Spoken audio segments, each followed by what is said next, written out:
All right, we're here with IUP head coach Joe Lombardi, number 1 Dallas Stillard, number 11 Ethan Porterfield. Coach, comments on tonight's win? Well, first of all, congratulations to Mercyhurst on a great year.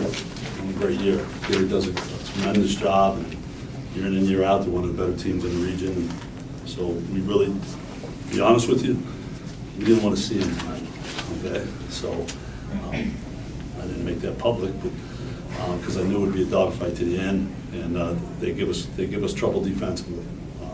But our guys kept a lot of poise.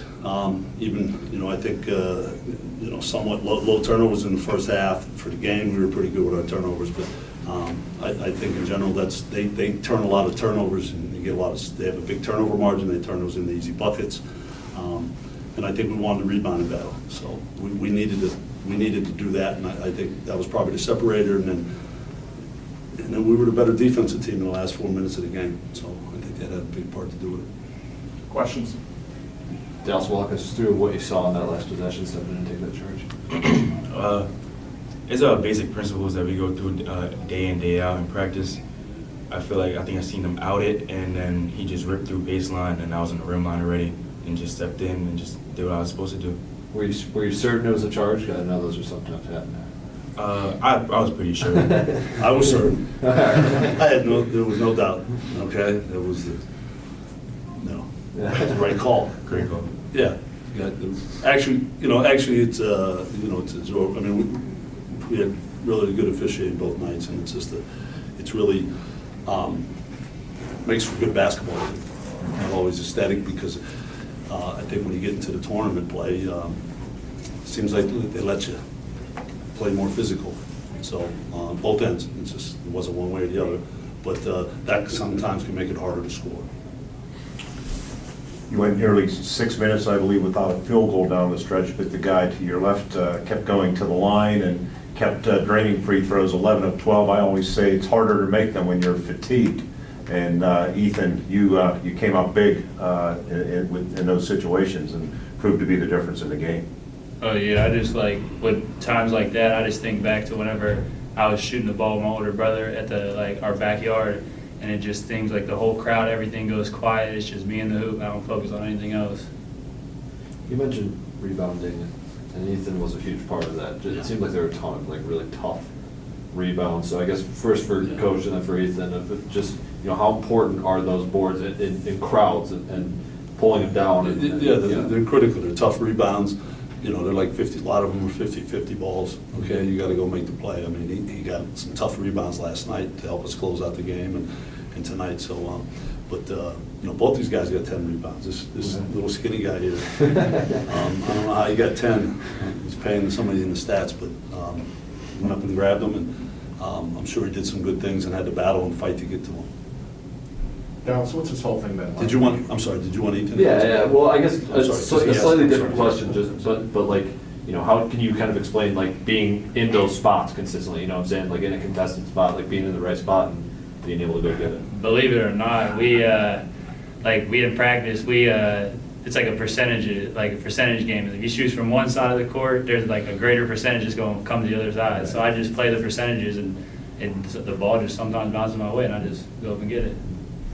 Long arms help. What's this whole thing been like for you with red shirt at the start of the year and the way things developed?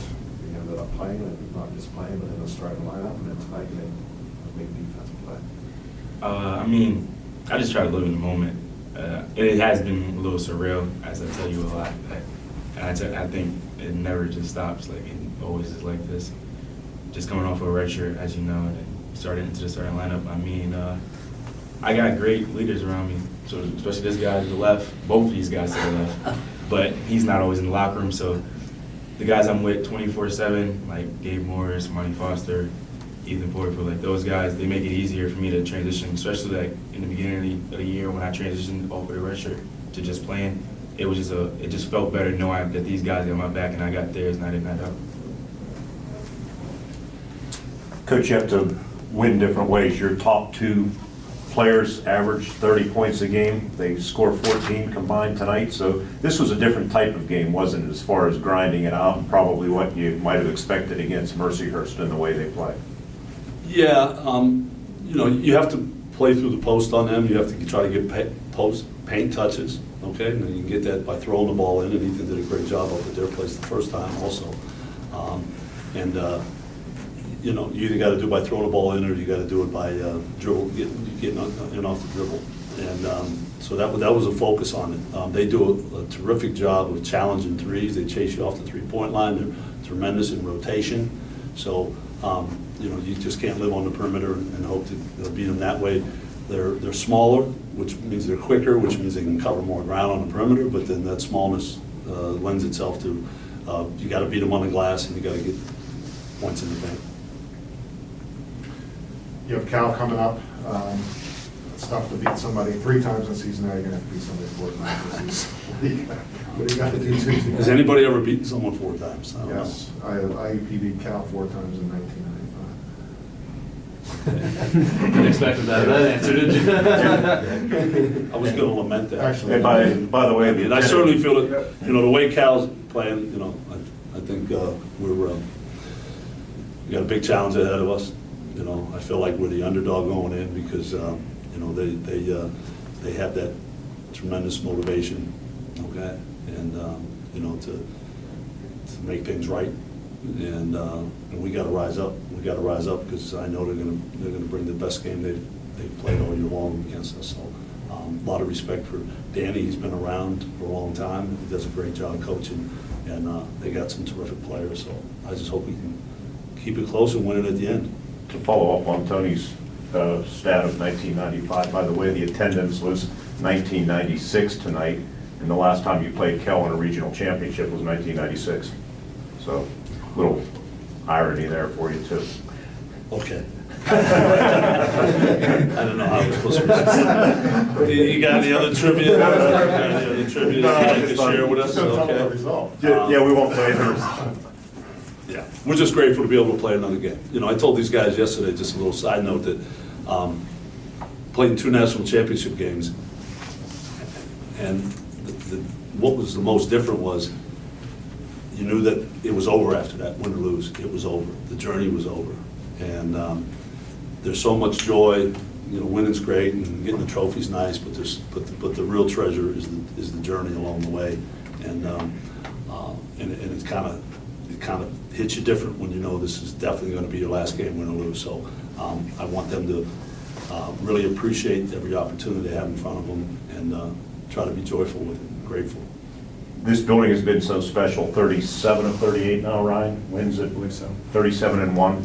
It's going to be the last home game for sure, Tuesday night. I thought the crowd was, again, electric tonight at times. How important could that be Tuesday? It could be real important. I just hope Brenda Broadcasting can, figure out a way to really fill it up and get people in there. So we're gonna throw that back to you, all right? And they made in the last few possessions. They made a big difference. I really mean that. I don't know if we find the energy or it's not only our energy that they generate. Okay, it's the crowd can speed up. Okay, can speed up the other team. So for example, when the guy right before Dallas took the charge, maybe the crowd got him playing a little faster than he wanted to play, a little bit out of control, and so you get a stop. So we need it. We can do it without it. I'm confident, but we got a better chance with a good crowd. I was just saying, the last time you played. What year? You played Cal 78 with no fans. Okay. Oh, we played. Yeah, we did play Cal without anybody in the building. That was a COVID shutdown, and that was weird. But then that was before the playoff game, so we played them since with the crowd. Okay. Go ahead. They're a good offensive team. Can you beat them not shooting at over 40%?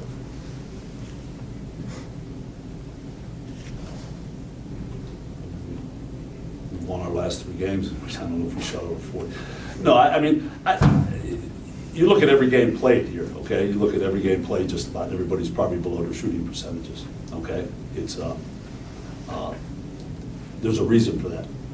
Some of it's consider overall general officiating maybe, okay? And if it's not that, you know, I don't want that to come off as being critical, but everybody's so well scouted and everybody builds better habits on defense by the end, okay? He wouldn't have taken that charge 3-4 weeks ago.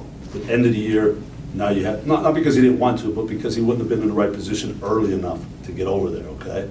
So you got all the teams have better habits or better condition. You've seen everything, okay? You don't get scored on easy inbounds buckets because you kind of, you know, we went over practice today. We said we've guarded this 100 times, guarded that 100 times, guarded that, you know, like, you know, there's no surprises. So there's no cheap buckets. So every bucket's got to be, you know, like either really great execution, okay, and you know, or just a one-on-one breakdown play. So can we beat Cal shooting under 40? I'd like to, you know, our chances will be better if we're over 40. Put it that way. Good? All right. Okay, Thank you, thanks. gentlemen. Thanks. I don't want to get misquoted. We don't need to shoot 40, we can still beat those guys. Yeah.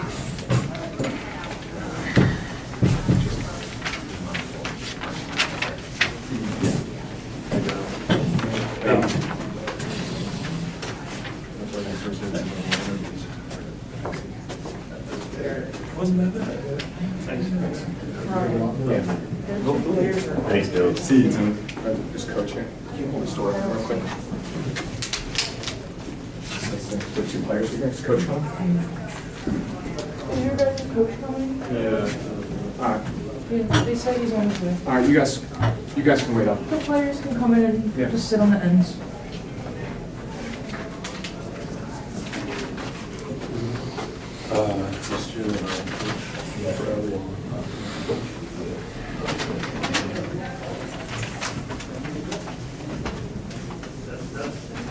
Anything close?